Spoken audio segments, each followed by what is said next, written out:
Pre-Calculus Unit Q, Lesson 1, Radicals and Rational Exponents.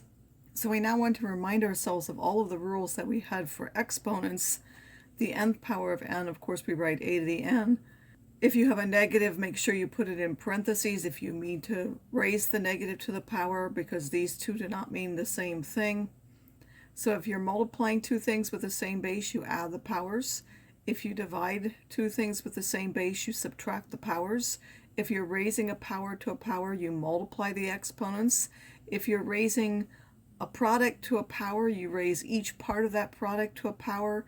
If you raise a quotient to a power, you raise each part of the quotient to a power. For negative exponents, if you have a negative on the top, it will move to the bottom as a positive. If you have a negative on the bottom, it will move to the top as a positive. Any number, any base to the power 0 gives you 1. If you have a fraction raised to a negative power, that means the reciprocal of that fraction, so you simply turn it upside down. Whatever was on the bottom becomes the top. Whatever was on the top becomes the bottom. If you have a fraction to a negative power other than -1, you can take the reciprocal of the inside and then raise everything to the power n, meaning you would have v to the n over u to the n. So to simplify these expressions, these are multiplied, so we're taking the 5 times the 3, and then these are multiplied, so it's like this. You're going to add the powers. These are multiplied, again, you're going to add the powers. These are dividing, so we're going to subtract the power. We're going to take 2 minus a minus 4, which is x to the 6, and 5 minus 2, which is cubed. Or you can take the fact that this was at the bottom, move it to the top, then combine those. Those are now multiplied together, so you would add the powers, and these two, one's on the top and one's on the bottom, so you subtract the powers. This part has a negative exponent, meaning I will take its reciprocal and raise to the positive power. This part, again, I'm going to take the cube of each one. So in this one, I will take the 4th power of each one. So I took y to the 1st to the 4th. I multiply those, gives me to the 4th. This is x squared to the 4th, so you multiply 2 and 4 and get x to the 8th. X cubed cubed, you multiply and get x to the 9th. And y squared cubed, you're going to multiply 2 and 3 and get 6. And then this y to the 4th is on the top. This y to the 6th is in the bottom. There are 2 more in the bottom, so you'll end up with a y squared in the bottom. You have x to the 9th in the top, x to the 8th in the bottom. There's 1 more x in the top, so you end up with an x in the top. This one I have each one raised to a power. So first I'm going to square each thing here. 3 squared, x squared, y squared. Here everything will be to the 4th. X squared to the 4th, y cubed to the 4th. For those you will multiply the exponents. The same down here, 2 cubed, x cubed cubed, y squared cubed. For the exponents, you're going to multiply the exponents. You would reduce the fraction. Here it doesn't reduce, so you would just get 9/8. You would combine the 2 x's in the top, giving you x to the 10th with an x to the 9th in the bottom. There's 1 more x in the top. Here you have a y squared and the y to the 12th. That would give you y to the 14th. And then with the y to the 6th on the bottom, there's 8 more in the top, so you would end up with y to the 8th. In terms of roots, remember that if you have a squared equals b, then a happens to be the square root of b. If you have a cubed equals b, then a is the cube root of b. A to the nth equals b means that a is an nth root of b. If you have positive numbers, so if this b is a positive number, it has 2 different square roots. I can square both the square root of b and minus the square root of b to give the number b. And if b is negative, there are no real square roots. For cube roots, there's only one, whether it's positive or negative. The positive number has 1 real cube root. It's just the cube root of that b. It will also have 2 imaginary ones, which we'll see later on in the year. It has, if it's negative, it has 1 real cube root. The cube root of b again, although this one, in this case, it will be a positive number, and in this case, it will be a negative number. In either case, it will also be 2 imaginary ones. For an nth root, if it's odd, there will only be 1 real one, which we're going to write like that. If b is positive, a will be positive. If b is negative, a would be negative. If b is negative, you can just take the negative outside. If n is even, there are going to be 2 roots if b is positive and 0 roots if b is negative. So if b is positive, you would end up with the nth root of b and minus the nth root of b. and if b is negative, there aren't either of those. So how many square roots does 4 have? This is a positive number, so there will be 2. The square root of 4, which is 2, and then minus that, which is minus 2. Minus 4 is negative, so there won't be any square roots. 8 for cube roots, there will be 1 real one. The cube root of 8 is 2. Negative 8, there will also be 1 real cube root.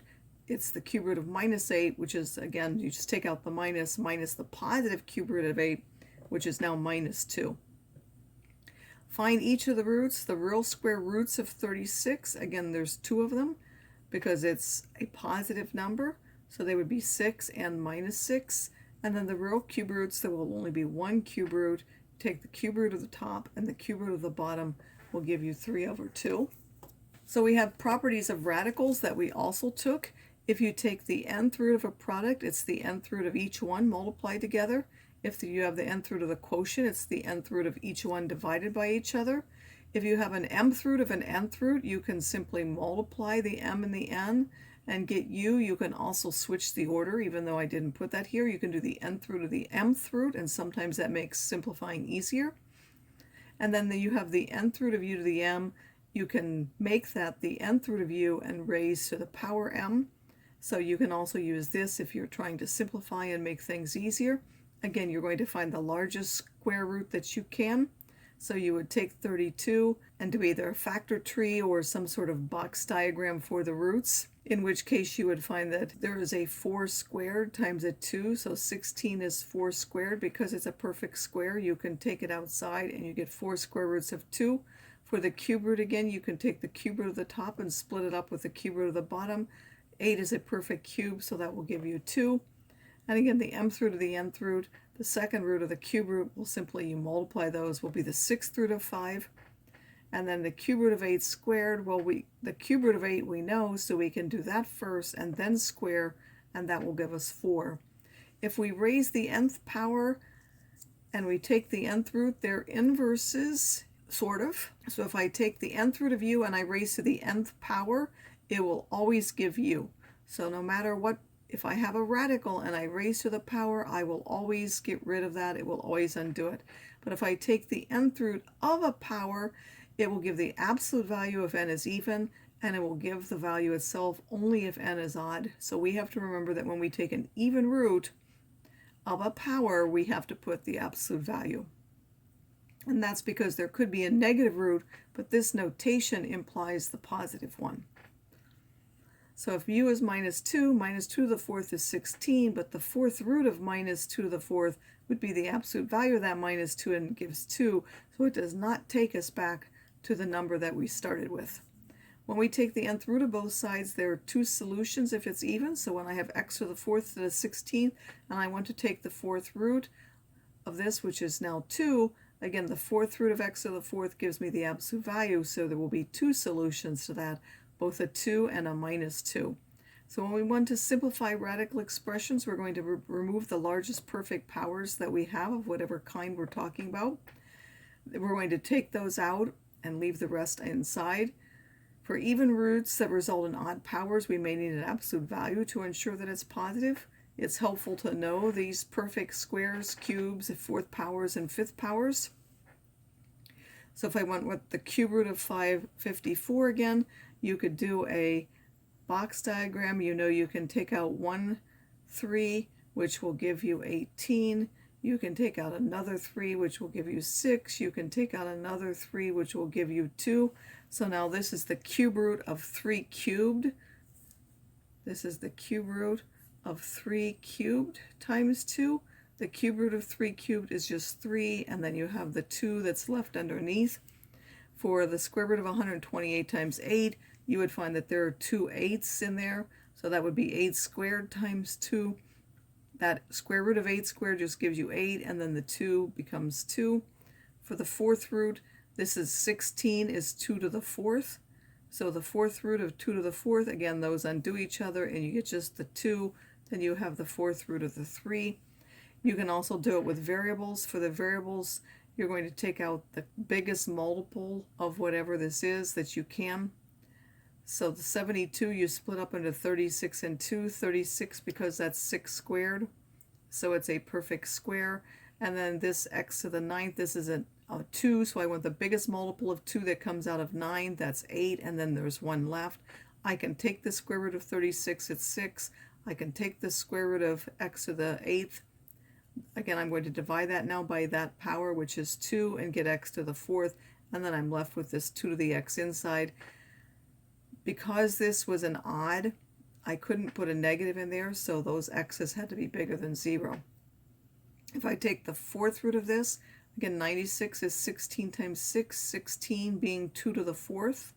So that's 2 to the 4th. 4th root of 2 to the 4th would be 2. Then the variable, again, I want the 6. I need the biggest multiple of 4. That would just be x to the 4th. The rest is x squared to give me 6 of them. For the 9, there would be y to the 8th times y. Again, this is the biggest multiple of 4 that comes out of 9. And then I can take the 4th root of 16 is 2. I can take the 4th root of x to the 4th because this is even root that will give me an odd power. I end up with the absolute value, and then the 4th root of y to the 8th because that will give me an even power. I don't need the absolute value on it. And then underneath I have the 4th root of the 6th, the x squared, and the y. Similar is true for the last example.